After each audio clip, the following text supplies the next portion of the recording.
It's been a fun ride filming and sharing Turning Craft.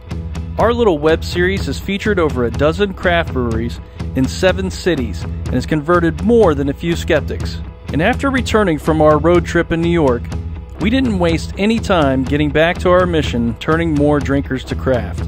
Our friend and homebrewer Steve Peronsky let us know about a buddy of his who swore by light beer and who was a self-professed IPA hater.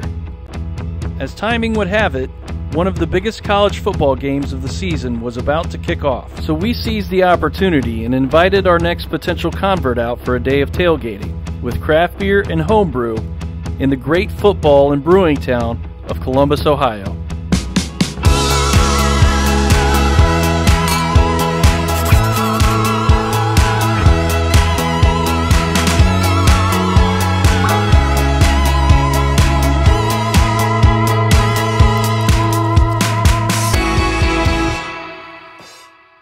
Turning Craft is made possible by craft loyal sponsors like Millcraft, who has everything you need to package your craft brew. From order to inventory to delivery, Millcraft will serve as your single source partner. From bottles and growlers to carriers and cartons, they'll ensure your product looks and transports as good as it tastes. You bring the beer, they'll take it from there.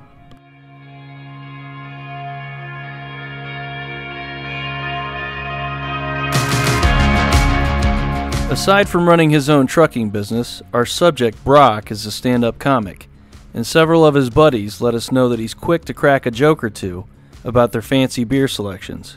Brock's friend Brian is a good sport when it comes to that, but he was also eager to show Brock that loving good beer didn't have to be a laughing matter. Steve wanted us to get Brock out here today and, get him a little bit more of an experience with some craft beer. Let him see a homebrew in action. And Brian, you're a big beer fan. Oh, absolutely. I'm always up to trying something new. So there's a little bit of story behind your drinking preference. So you're a stand-up comic. That's right. Right. So, like, when you do comedy, it's usually like $50 or $100 when you're not famous. And you can see I'm not famous. You don't recognize it.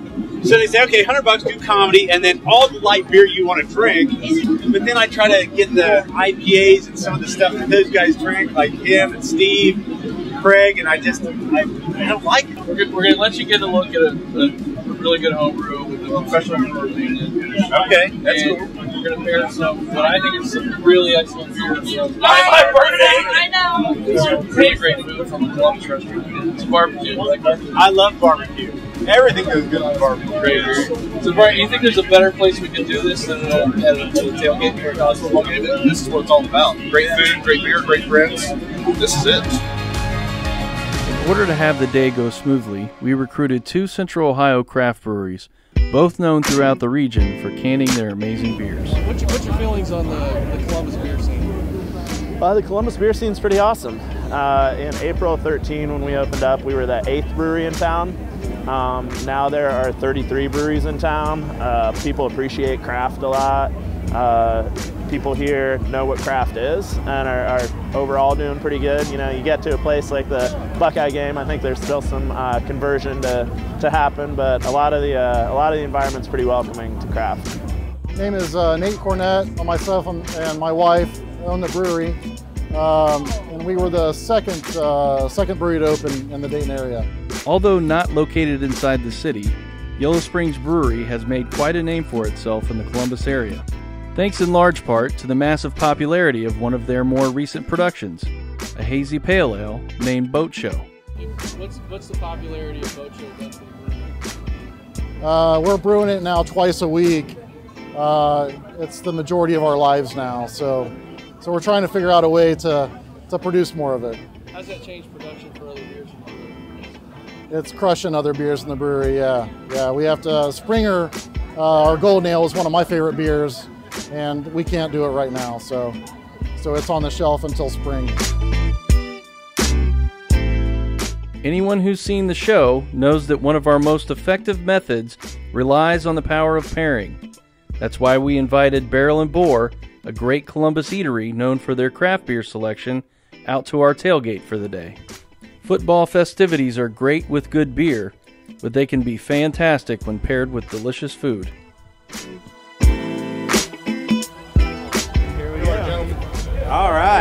Thank you. Thanks, sir. All right, so this is a Springer. This is a golden ale. Just a nice light beer. Closest thing to a lager that we're gonna do. We can't lager anything. We don't have the time to. Okay. It's about twice as long to lager a beer. It's gonna be nice and light. So it'll pair well, hopefully with the food. Not taking too much away from the big hearty flavor of the ribs and the collards there. Wash that down a little bit with the ale here. That's good. That's good. It's just all good. Well, you know, people have been pairing wine with foods for so long, and it was because the complexity of the beer never really matched the experience of eating, you know, culinary perfection in the cooking. But now that we've got craft brewers who take the time to really pull out the flavors, and they focus on, you know, whether these beers are going to taste well with food in restaurants, because they want to get their beers in the restaurants. Well, the variety was so limited 10, 20 years ago. You probably had 20 really solid selections to choose from. Now, the sky's the limit. First beer we're going to start on this side is a oat brown ale. So it's called Stone Fork Oat Brown Ale. It's mostly malt, really no hops, a little bit of smoke, a little bit of chocolate, maybe some coffee. It's going to pair really nicely with your brisket. Yeah, that's darker than I'm used to. Cheers, gentlemen. It's not as dark as it seems. Cheers. Cheers. Thank you. This is my jam right here. So also, we're brewing this kind of style today. So okay. What you're smelling and all of this is the same style as you're drinking. Now this is darker than I normally drink. I like the other stuff probably a little better than this. Okay. All right, let's see if it changes here. It's better with the food, like you said. And I met these guys and I thought, these are really nice guys. I like them on a personal level. I hope I don't hurt their feelings if I don't like their beer, but I've liked almost everything I've had today. This is the only thing I probably wouldn't drink by itself. I would drink it with a meal though. Smoky ribs, absolutely. I think we're marching in the right direction. That's a winner. Is it converted? All right, guys. So we've got a little bit of boat show here for you. You had the meat with the brown ale, so hopefully this IPA, kind of citrusy, going to be really juicy. I believe you guys have already had maybe It's one the or infamous two of boat them. show we've heard so much about. But, hopefully you guys enjoy it with your mac and cheese. It does smell good. Cheers, guys. Cheers. Cheers, fellas. All right, now I'm not an IPA guy. We'll see.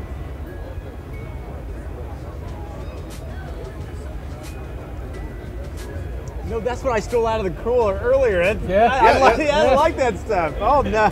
See, I'm tasting a lot of blood orange. I got personally. tricked. I didn't know what I was reading. I picked one up and I said, I drank it and I thought, well, that's good. What is this IPA? And I thought they labeled it wrong because I hate IPAs. The fact that we got him liking IPAs is just blowing my mind. Absolutely. It's probably the hardest to convert someone over. It really is. I can't believe I'm saying this. I like an IPA. What do we got here? Is this a brownie with meat? Dark chocolate brownie, topped with pecan smoked shoulder bacon. Outstanding. Enjoy yourself. Bacon makes everything better. Yes, it does. Better. How do you eat it? That's the question. I'm not sure where I start. Do I go for the? That seems like a finger cut. Do I go for the top? Go for the bite hard. Just dig in there. Let's try a little different style. It's a beer de garde, so a French style saison. So a little malty with the Belgian yeast.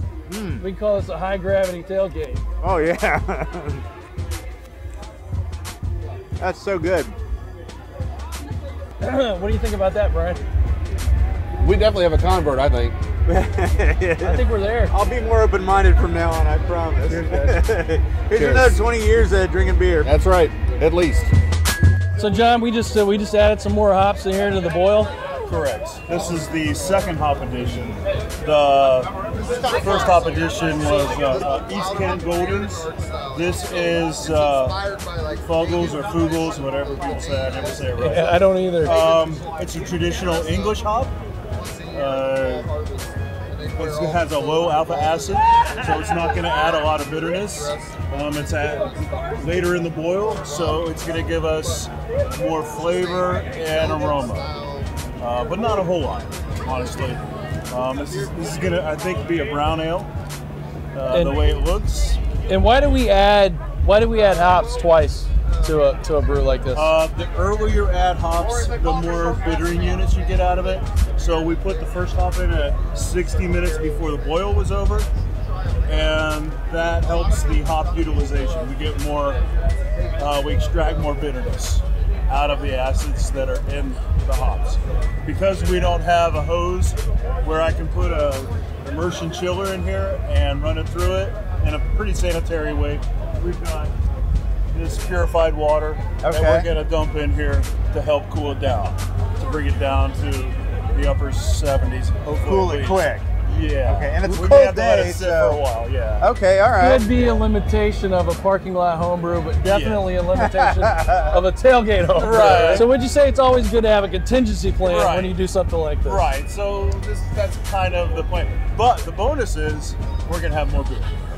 More beer's good. Right. We're going to have probably almost 14 gallons.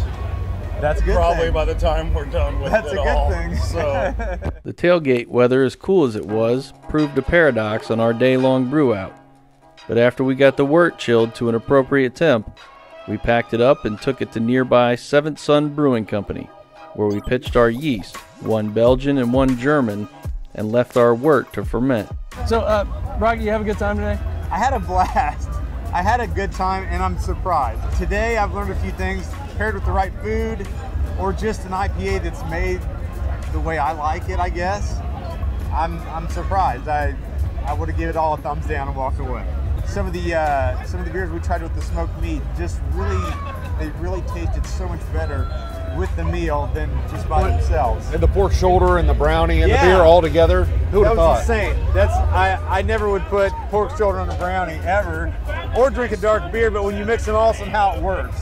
This has got to mean something to you that now your buddy's he's into your beers now, man. What's up with that? He's come over to the dark side. The dark side. Now his cooler's not safe.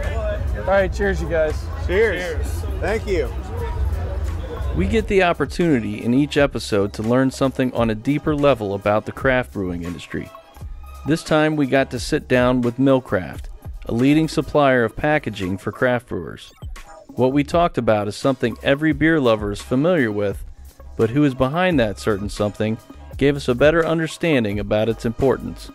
These are pretty iconic when it comes to craft beer. Like, everybody knows these six-pack rings, right? Yeah, absolutely. I think it's pretty hard to go into a brewery nowadays, especially one that cans, and not see those rings there.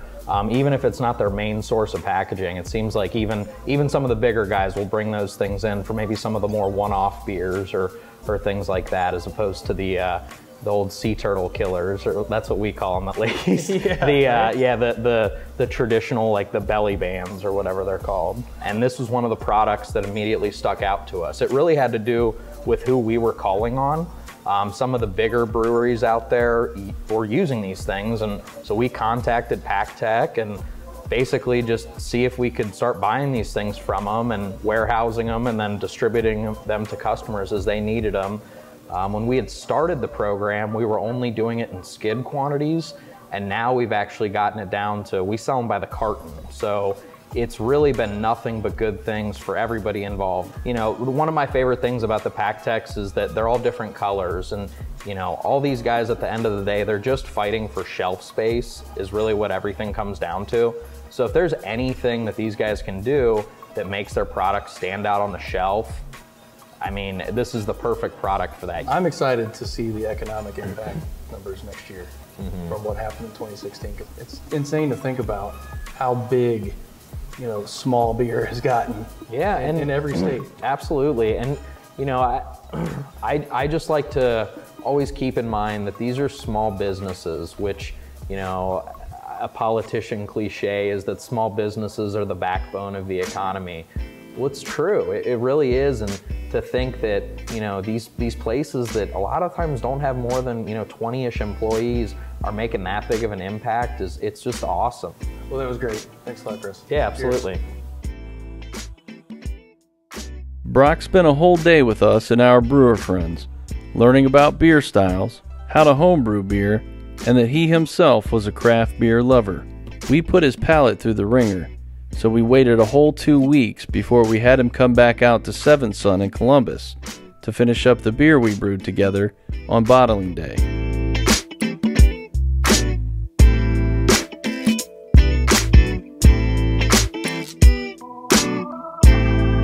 Well, I first came to this thinking I don't like certain kind of beers for sure, end of story.